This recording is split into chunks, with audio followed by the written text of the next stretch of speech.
Добро пожаловать в мой канал.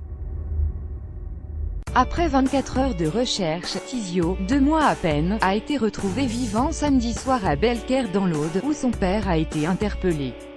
Un gendarme au repos a repéré la voiture du père dont le signalement et l'immatriculation avaient été donnés dans l'alerte enlèvement du parquet de Toulouse, ce qui a permis son interpellation ainsi que celle de son frère à 20h55, dans une propriété familiale.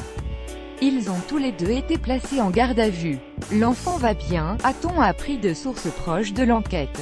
Les conditions météo interdisant un acheminement par hélicoptère, le bébé était en cours d'acheminement par voie routière pour une prise en charge à l'hôpital pour enfants de Purpan à Toulouse, a précisé le parquet. Le ministre de l'Intérieur Gérard Collomb a salué sur Twitter la réactivité et le professionnalisme des forces de l'ordre, en particulier les groupements de gendarmerie qui ont permis de retrouver le petit Tizio. Le nourrisson avait été vu pour la dernière fois vendredi soir à l'hôpital Purpan de Toulouse où il était hospitalisé.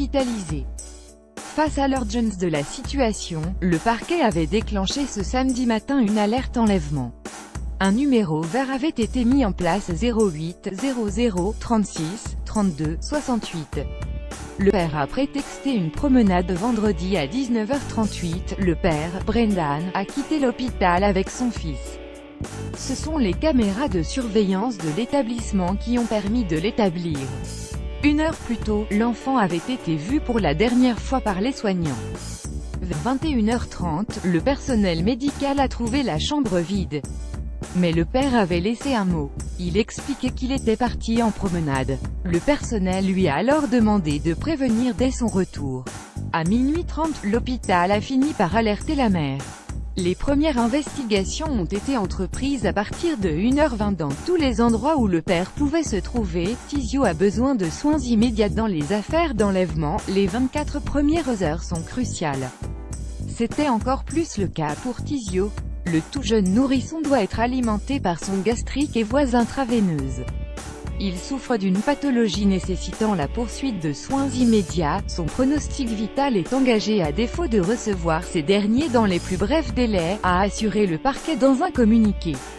Je souhaite m'adresser à Brendan, le papa de Tizio, lui rappeler la gravité de l'état de son fils, que ses jours sont en danger et l'impérieuse nécessité de ramener son petit garçon dans un service d'urgence, le plus proche d'où il se trouve, a alerté dans les médias Anne Ferré, directrice du CHU de Toulouse. L'équipe médicale est prête à l'accueil de Tizio, ou à venir le chercher où qu'il se trouve en toute sécurité sur simple appel au 15, a-t-elle ajouté.